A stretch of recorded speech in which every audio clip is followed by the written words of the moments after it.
everyone.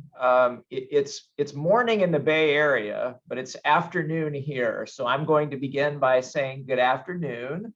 As most of you know, my name is Chris Guthrie, and I'm the Dean of Vanderbilt Law School. On behalf of the school, I'm delighted to welcome you to today's Dean's Lecture on Race and Discrimination.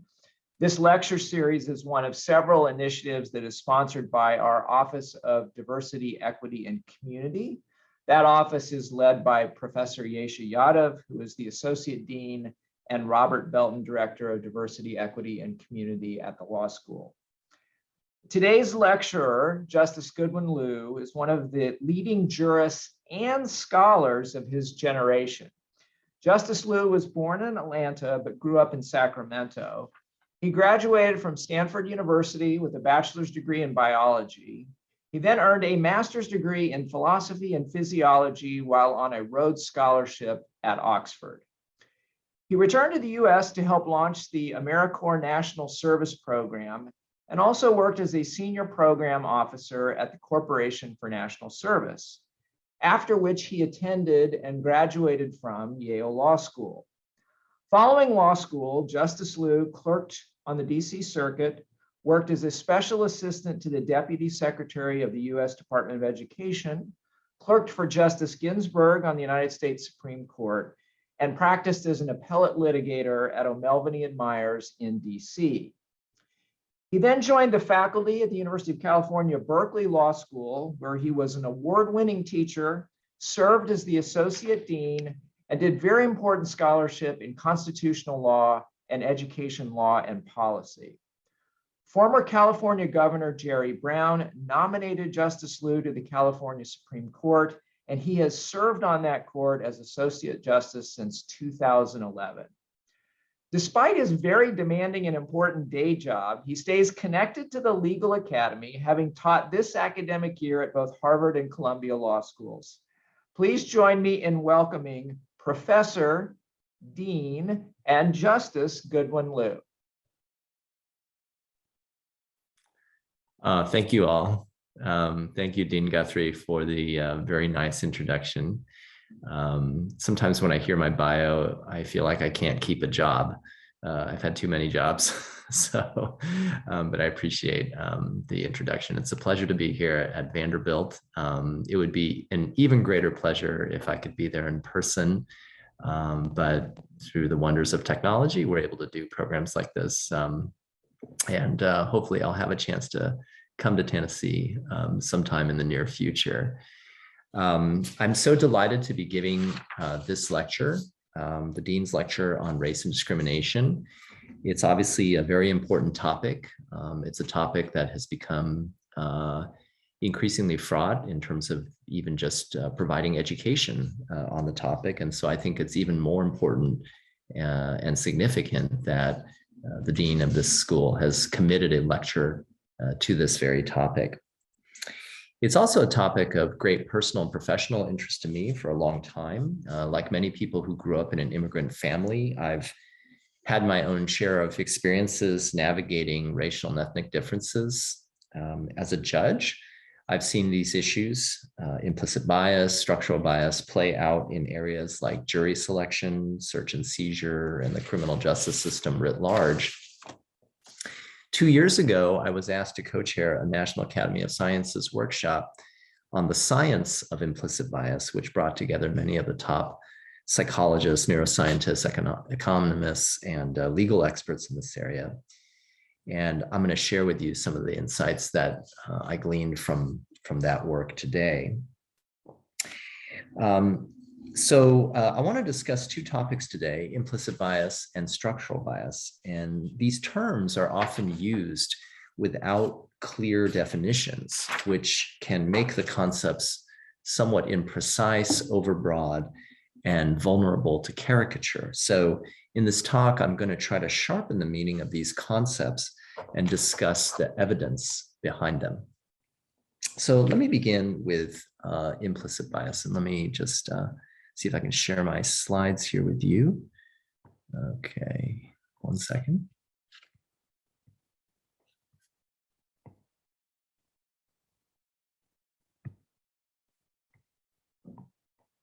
Okay, can everyone see that? Just give me a thumbs up if you can see that.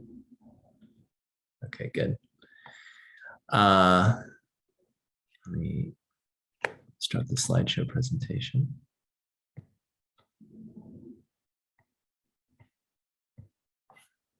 All right, so here's an example.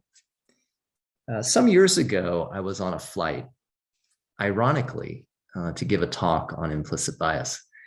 And I saw this icon in the airplane lavatory, and I thought, oh, wow, perfect example of implicit bias. And I included this example in my slides that day. Just, take a look at this for a few seconds. So when I got home, I showed this icon to my then 9-year-old daughter, and I asked her, what's wrong with this picture? And she looked at it and said nothing. And I said, well, why do we assume that the mommy is the one changing the baby? What about the daddy? Isn't that unfair? And I swear to you, without missing a beat, she said, not if the baby has two mommies. So my attempt to illustrate implicit bias just revealed yet another implicit bias of which I wasn't aware. So here's a working definition. Implicit bias we can think of as a preference for, aversion to, attitude toward, or stereotype about a group or a person based on group membership that is outside the realm of consciousness and not subject to direct introspection. Okay, so these attitudes or stereotypes arise from the ordinary cognitive processes that our brains use to interpret and categorize the multitude of sensory inputs we encounter every day. These processes occur automatically and uncontrollably without our awareness, and they're often helpful in navigating the world around us. We don't have time to process everything and individuate every sensory input, so we tend to generalize. But when our minds apply these shortcuts to how we judge or treat other people, that can be problematic. The baby changing icon, for example, may convey, in my reading of it, an implicit bias regarding gender roles, even as that reading of the icon suggested another bias that I wasn't consciously aware of. So, as the example illustrates, our implicit biases are often at odds with our conscious beliefs or intentions. Now, implicit bias is not the same thing as hidden bias. There are situations where an employer, for example, refuses to hire a candidate ostensibly because of her qualifications, but in actuality, because the employer anticipates she will get pregnant, take maternity leave, or be busy with childcare. This is conscious bias cloaked by pretext, and there are legal standards designed to smoke out bias of this sort, but that is not implicit bias. Perhaps the most well-known metric of implicit bias is the implicit association test developed by Anthony Greenwald based on work with Mazar Banaji. This test asks people on their phones or on a computer keyboard to sort two categories, say black faces and white faces, with two sets of words. For example, those with good connotations and those with bad connotations. And then it measures the differences in response times at the level of milliseconds between making stereotypical associations, for example, white faces with good words, versus non-stereotypical associations, black faces with good words, right? And there are multiple variations of this test along a variety of socially salient axes. And you can take the test yourself, in fact, if you haven't already done it, at the website shown here. Over the past 2 decades, millions of people have taken this test, and 3 findings are noteworthy. First, unsurprisingly, implicit biases favoring culturally dominant or socially valued groups are strong and pervasive. Second, in-group biases are clear and robust. For example, white women favor white women, although the extent of favoritism across stigmatized groups is not the same. For example, Black people and Black men in particular show the least in-group favoritism. And then third, apart from in-group biases, implicit bias is not significantly different by race. gender, level of education, or political ideology. So the point is, no one is immune from implicit bias, not me, not you, not any of us. Some people then ask, well, does that mean we're all racist? Does that mean we're all sexist? Well, my answer is no. Those labels suggest a mindset of malevolence or conscious antagonism.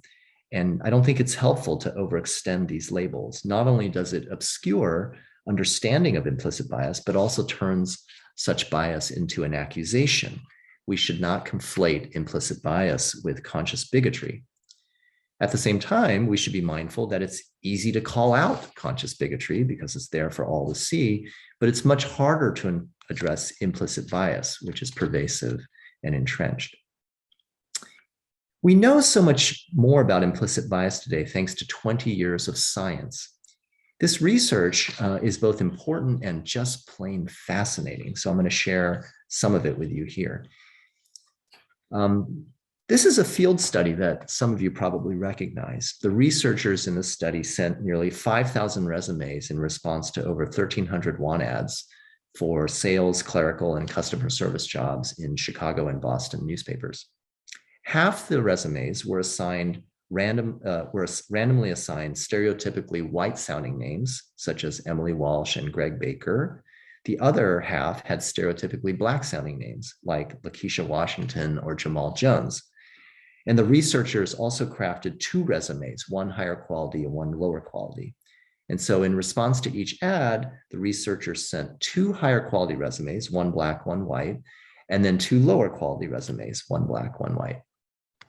Here are the results.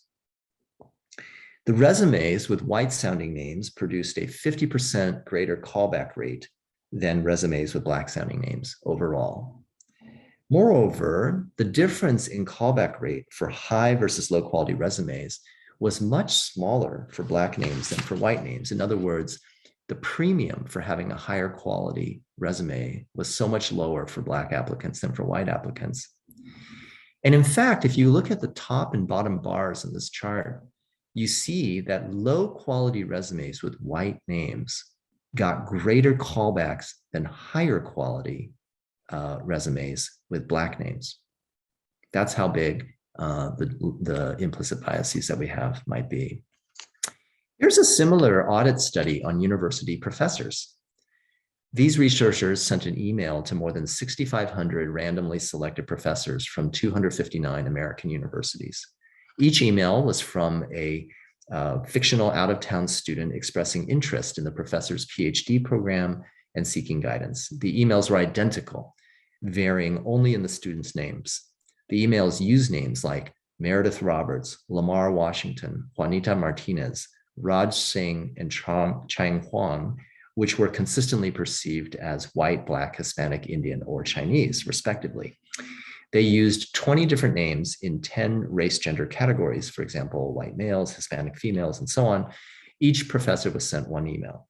So the results: overall, 67% of the faculty members responded and 59% agreed to meet with the student. But professors were more responsive to white male students than to any other category. And this was true in almost every discipline across all types of universities. The most severe bias was observed in disciplines paying higher faculty salaries and at private universities. Business professors showed the most bias, with 87% of white males receiving a response compared to 60% of women and minorities combined. Interestingly, Chinese students were the most discriminated against group, suggesting no benefit from the model minority stereotype. And interestingly, no in-group favoritism was observed, except when Chinese students emailed Chinese professors. A black student emailing a black professor produced the same level of bias. And then finally, the results were no better, interestingly, in disciplines with more women and minorities. Faculty in more diverse disciplines like criminal justice were no less likely to discriminate than faculty in less diverse disciplines like statistics. Here's a study that hits quite close to home. The researchers in this study sent a legal memo with a made-up problem. This is drafted a legal memo about a made-up problem about trade secrets in internet startups. And in this memo, they intentionally incorporated 22 errors. 7 of these errors were spelling or grammar errors. 6 were technical writing errors. 5 were errors about facts in the sample problem. And 4 were errors in the analysis. And this memo was said to have been written by Thomas Meyer, a third-year associate with a degree from NYU. 60 law firm partners were asked to rate the memo on a 5-point scale, 5 being the best, and to offer feedback to Mr. Meyer. Thomas Meyer was identified as white to half the partners and black to the other half. Okay, the results. The same memo got an average rating of 4.1 when written by white Thomas Meyer, 3.2 when written by black Thomas Meyer. And the comments were interesting. White Thomas Meyer was said to be, quote, a generally good writer, but needs to work on X, Y, and Z. He has potential, good analytical skills. Black Thomas Meyer was said to be, quote, average at best, needing lots of work. Can't believe he went to NYU. Most interesting, to me at least, were the differing rates of objective error spotting. You know, a misspelled word is a misspelled word, but out of 7 spelling or grammar errors, an average of 2.9 were found in white Thomas Meyer's memo, 5.8 in black Thomas Meyer's memo, double the amount. Out of 6 technical writing errors, 4.1 in white Thomas Meyer's memo, 4.9 in black Thomas Meyer's memo, and out of 5 errors in the facts, 3.2 found in white Thomas Meyer's memo, 3.9 in black Thomas Meyer's memo. And there was no significant correlation between a partner's race or gender and this pattern of error spotting. Okay, I'm going to skip this one. This is about medicine, but I'm going to move to something more legally related. So many people have been concerned about implicit bias in law enforcement and the criminal justice system, including police shootings of unarmed Black men. So researchers have developed an experimental task called Shoot, Don't Shoot to examine what's called shooter bias. So in a typical task, participants see a Black or white person, usually a male, holding either a weapon, like a gun, or a neutral object, like a cell phone or a soda can. They are then given less than 1 second to decide whether to shoot or not shoot the person. Okay, those are the choices.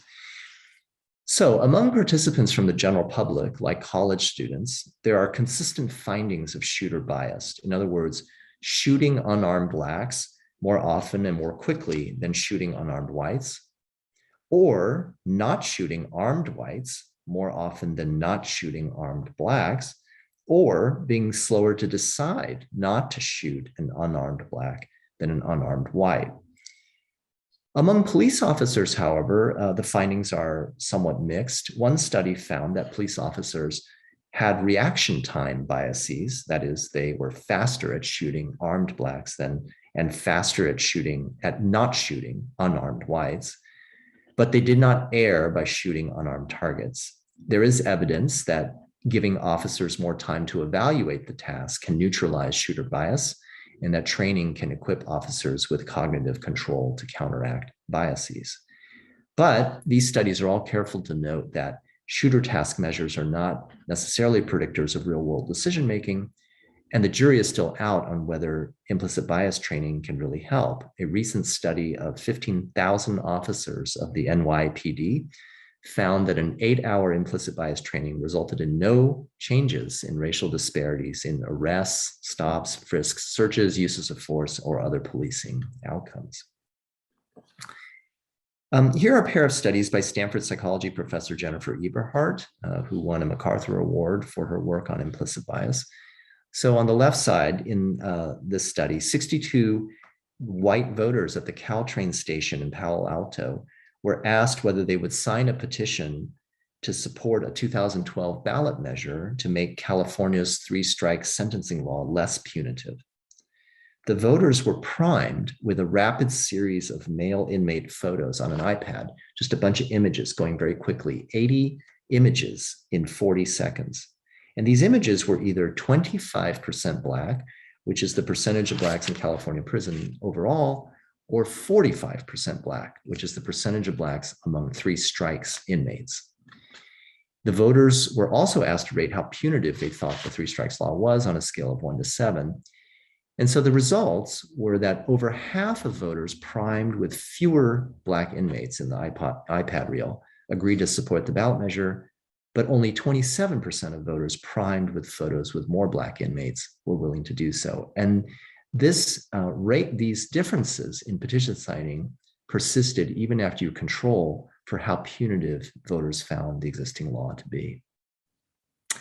The right side is a similar study that these authors did of 164 white New York City residents who were asked whether they would sign a petition to end the city's stop and frisk policy. In the first condition, some were told that the prison population was 40% Black, which is the US inmate population, and some were told that it's 60% Black, which is New York City's inmate population. And so you see again, the results. Those who were told 40% were much more likely to agree to end stop and frisk than those who were told that there were more Blacks in the prison system. And this again persisted, these differences, even when you control for how punitive people said stop and frisk was. Interestingly, this research on implicit bias is extended to all kinds of areas, including professional sports. This is an interesting one. This is a study based on 600,000 foul calls from 13 NBA seasons from 1991 to 2004. And so controlling for player styles, refereeing styles, and other variables, the study found that white referees call fouls at a greater rate against Black players than against white players, and Black referees call fouls more often against white players than Black players, but to a slightly lesser degree. This in-group bias, own race bias, was large enough to affect the outcome of an appreciable number of games. Given the number of NBA games that are won by just 1 or 2 points, just one extra foul call, right, can tip a lot of games. I would add that there's a 2011 study of Major League Baseball with a data set of 2 million pitches, and similarly found that umpires, all else equal, called a pitch a strike about 1% more often if the umpire and the pitcher were of the same race. That's not really enough to tip many games, but still pretty interesting. Now, it's possible that what all these studies reveal is actually conscious, not unconscious bias, but this doesn't seem very likely. The shooter and referee studies involve the kind of high-pressure, split-second decision-making that allow implicit biases to become evident. And if we could administer truth serum to lawyers, doctors, university professors, HR managers, residents of New York City or Palo Alto, well, maybe some of them would confess to having latent conscious biases, but I suspect most of them would just insist that they are fair-minded people who believe in diversity, equity, inclusion.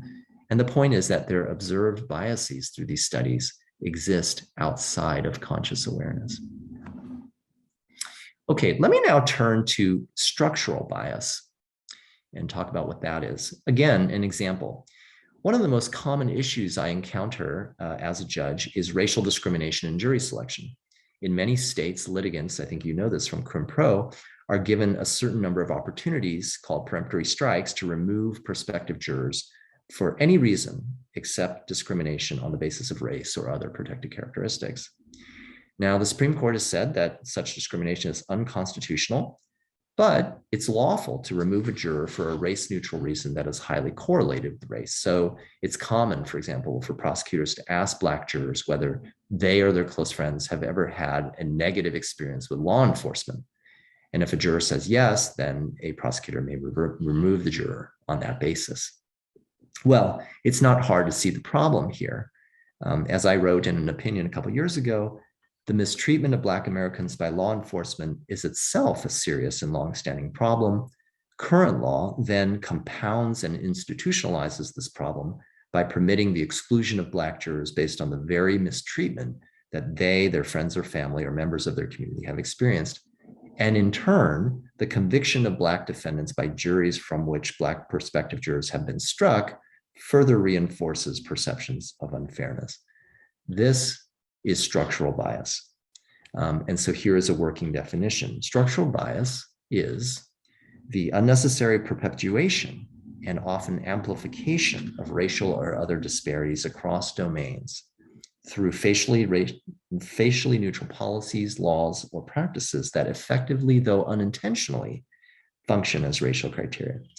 Now that's a mouthful, and I want to highlight three aspects of this definition. First, structural bias is a feature of laws, policies, and practices. It's a feature of institutional and organizational arrangements, not individual states of mind or cognitive processes. Now, the Jim Crow era taught us that discriminatory laws and policies can emanate from conscious prejudice, but structural bias does not require a conscious mindset or any mindset at all. It's the compounding effect of a policy, not its cognitive origin, that is characteristic of structural bias. Second, structural bias perpetuates or amplifies disparities from one domain into others. So in jury selection, the negative experiences that African Americans have had with law enforcement are transmuted into exclusion from jury service, which then has its own negative effects for Black jurors and Black defendants, which in turn reinforces perceptions of unfairness in the justice system. This mutual reinforcement of disparities across domains is another hallmark of structural bias. And third, although structural bias is not itself a cognitive process, laws and institutional structures can reinforce discriminatory beliefs and values. By entrenching disparities, structural bias can feed explicit and implicit bias. So research has provided fascinating insight into structural bias too. This study compared county-level data on the percentage of the population enslaved in 1860 with present-day levels of implicit bias in those counties as measured by the implicit association test. The 1860 map, based on the census, that's on the left side, was the one President Lincoln used to predict which states would be most committed to secession. And this study found that white residents of counties more dependent on slave labor in 1860 display greater implicit bias measured up to 156 years later. This is a stunning observation, and it suggests the durability of institutional structures. In other words, there is no cognition that lasts 150 years. It's institutional structures, from the Black codes to Jim Crow to residential segregation and beyond, that maintain social hierarchies over time. And the study concludes that implicit bias may be better understood as a cognitive manifestation of historical and structural inequalities, and not solely as a feature of individual minds. The mechanisms of structural bias are perhaps most evident when it comes to residential segregation, which is both an outcome of race-based redlining as well as a foundation for other policies that limit education and employment opportunities, increase exposure to pollution, and restrict access to healthcare and nutrition. This is an example. It's a study of 202 American cities showing that neighborhoods redlined by federal officials in the 1930s tend to have higher levels of air pollutants 8 decades later. These are maps of my own home neighborhood of the East Bay, Oakland and Berkeley. On the left side, you see federal officials graded neighborhoods from A, the best, to D, the worst in terms of neighborhood. And then the other two panels show the concentration of air pollutants and people of color in the East Bay region. Redlined neighborhoods toward the west, closer to the bay, sit on flat, low-lying land and have much higher air pollution than the eastern hillsides where more privileged families live, including mine. One reason for this is the siting, S-I-T-I-N-G, siting of polluting industries and major highways in historically redlined areas, land use decisions, right, that have transmuted housing disparities into environmental and health disparities.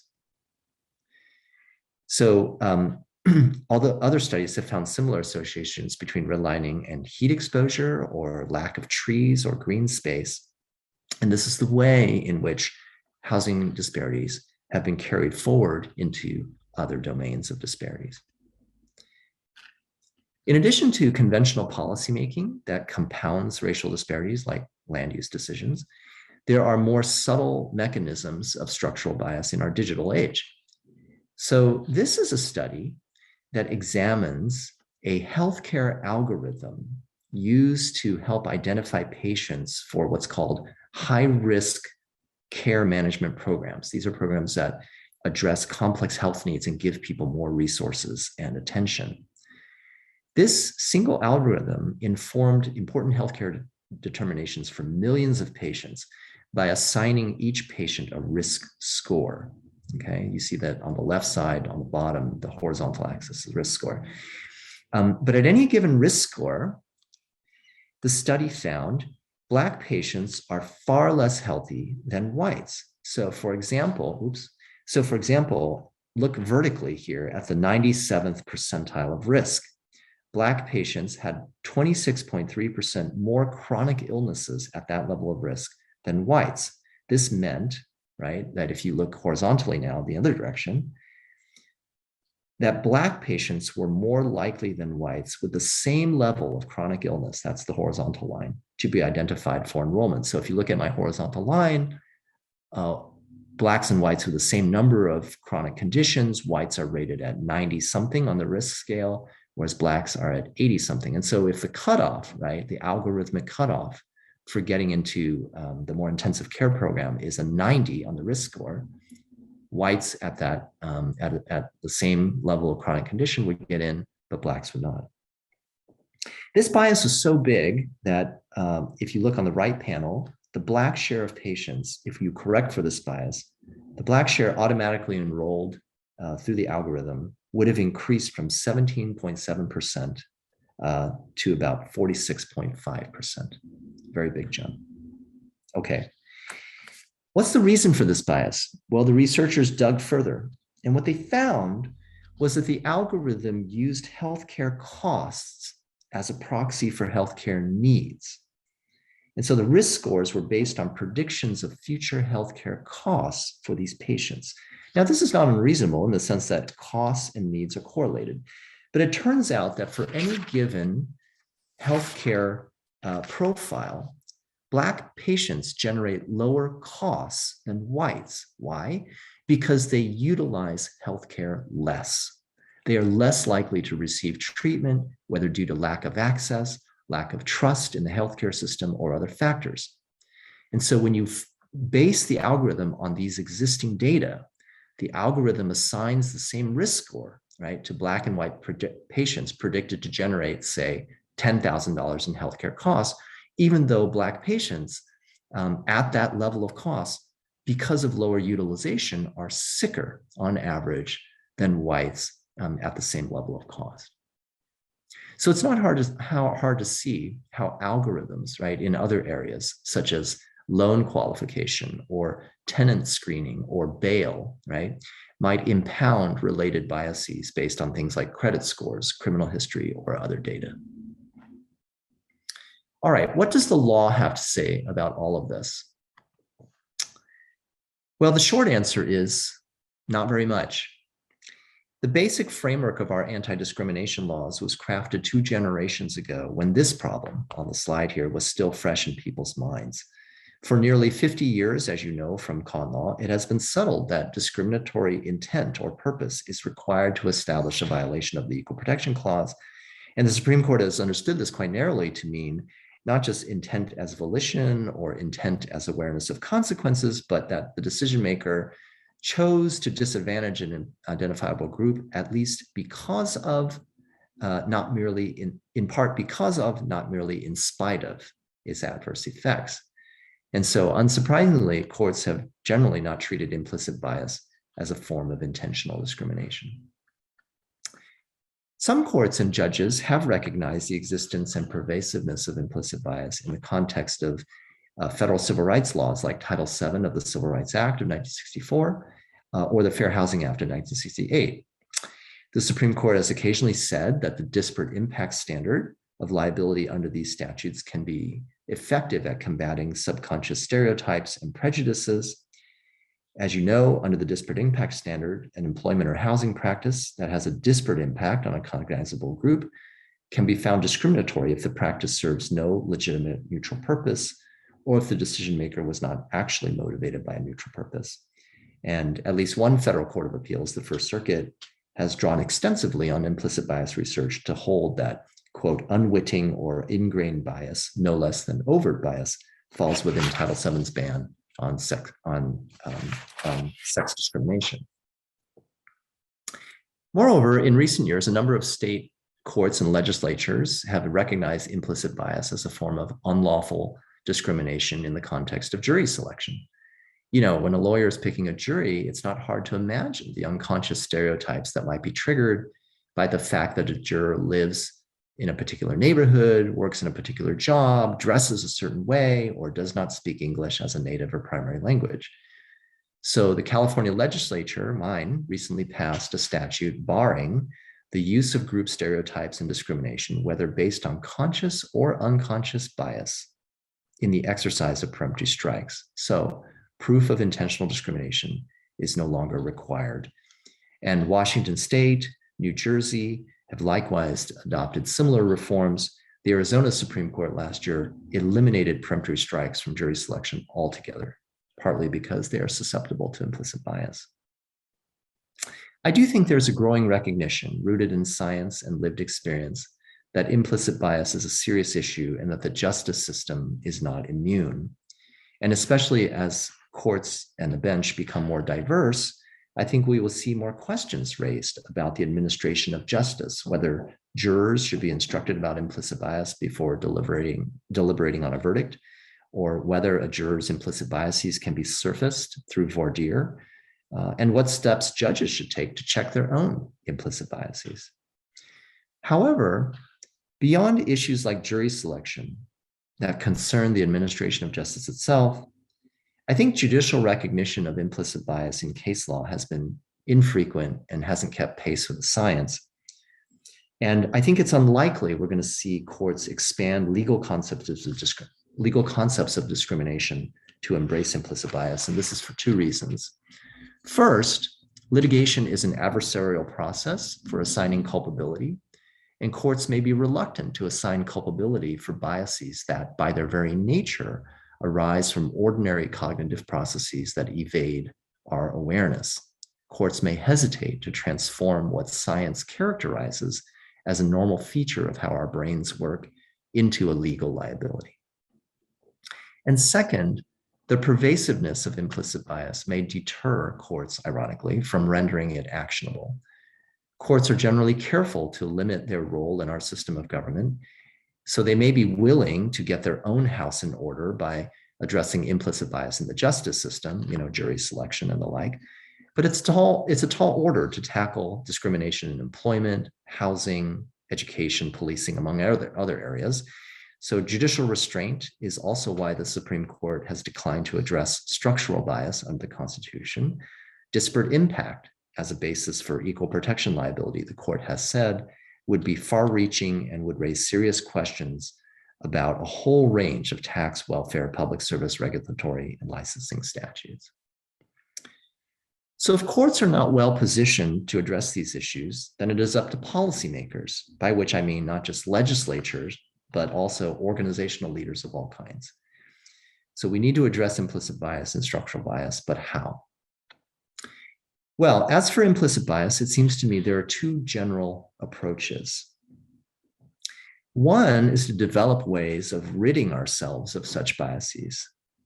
The other is to assume we can't rid ourselves of such biases, at least not easily, and instead work to prevent their operation or mitigate their effects. Well, as to the first option, the available evidence suggests that implicit bias can be lessened through various interventions, but the effect is very temporary.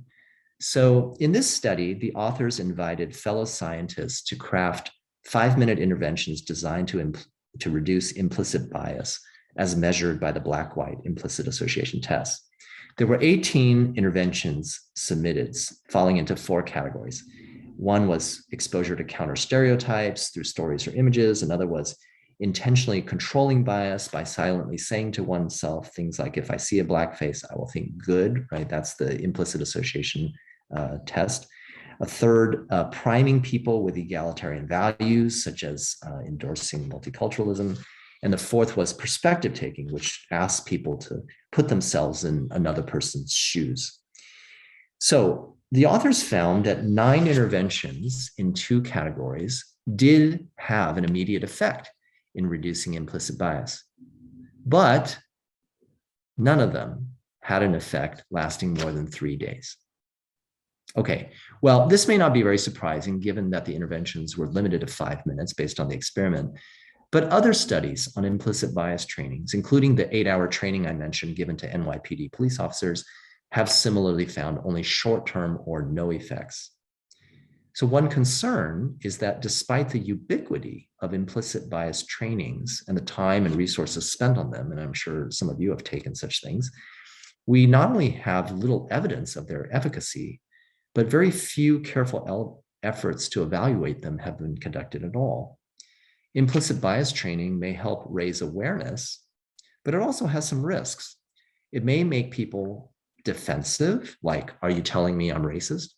Or it may make other people complacent or unaccountable, like everyone's biased, so it's normal, there's nothing I can do about it.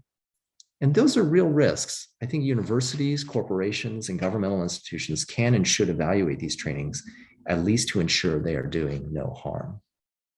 I confess I'm a bit skeptical that implicit bias training as we know it today can do much to reduce our biases in any lasting way. Our implicit biases are the accumulation of a lifetime of exposures to media, books, conversations, imagery, advertising, movies, and more. So the prospect of debiasing ourselves by displacing dominant beliefs and stereotypes with a few hours of intervention doesn't seem terribly realistic. As Professor Jerry Kang has written, our implicit biases are, quote, like old stains on a well-trodden carpet. Why should they magically disappear after a brief scrub? Well, if we can't debias ourselves very easily, then how can we prevent their operation or mitigate their effects? Well, there's evidence pointing to a few strategies. One is to slow down tasks and increase time for deliberation. So one study I mentioned earlier showed that shooter bias can be reduced this way. Another strategy is blinding. This well-known study found that the advent of blind auditions, where a musician performs behind a screen, increased the number of women selected for symphony orchestras by 30% from the late 1950s to 1995. Many professors, of course, take the same approach to grading exams, and some judges take this approach to sentencing by insisting that the criminal defendant's photo not be prominently displayed on the cover of a pre-sentencing report.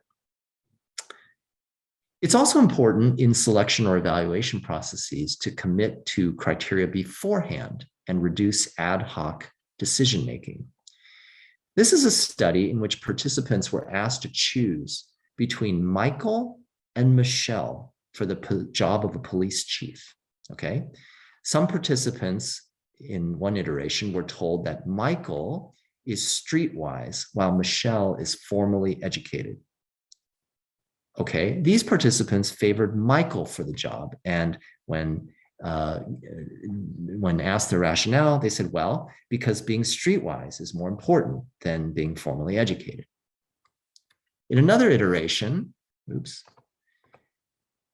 Michael was formally educated and Michelle is streetwise. Who did the participants pick? Once again, they picked Michael. And why? Because they then said, because being formally educated is more important than being streetwise. In the last iteration of the study, a set of participants were asked up front, write out the values that are important for a police chief in advance. Sorry for the glitch in the box there. Write it out in advance before they were told who the candidates were. And then they were asked to rate, who is more important, who is the better pick for police chief.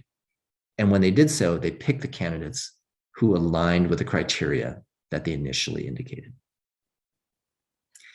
Okay, so you get the point.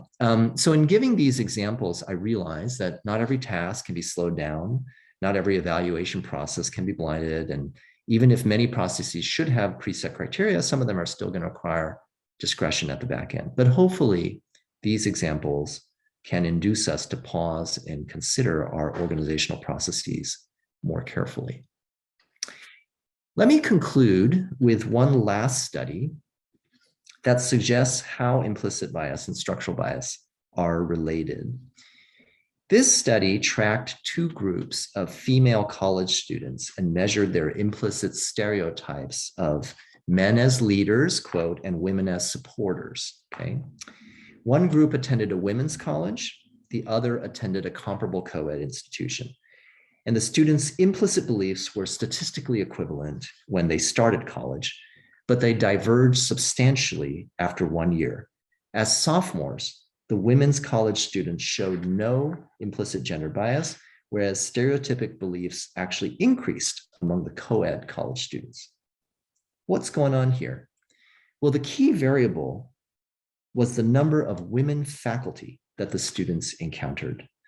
At both colleges, the more female instructors they encountered, the less they held implicit gender stereotypes. And related studies by these authors found that these reductions in implicit stereotypes among women students who have women professors or mentors can last several months to 1 year without further intervention. Well, these studies suggest that more sustained exposures to counter stereotypes in real life contexts, in other words, lived experience, not compliance trainings, right, can have durable effects in reducing implicit bias.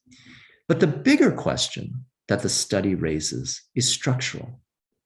How are we going to hire more women professors, more minority professors? How are we going to elevate members of disadvantaged groups and stop compounding the disparities they experience from one domain to the next? Part of the answer may be to mitigate implicit bias in faculty hiring, for example. But I believe that this misses the much larger arrow of causation pointing in the other direction. Structural bias, the unnecessary perpetuation and amplification of racial or other disparities across domains through laws, policies, and institutional arrangements. Structural bias results in visible patterns and hierarchies that continually shape our beliefs about people and groups outside of our conscious awareness.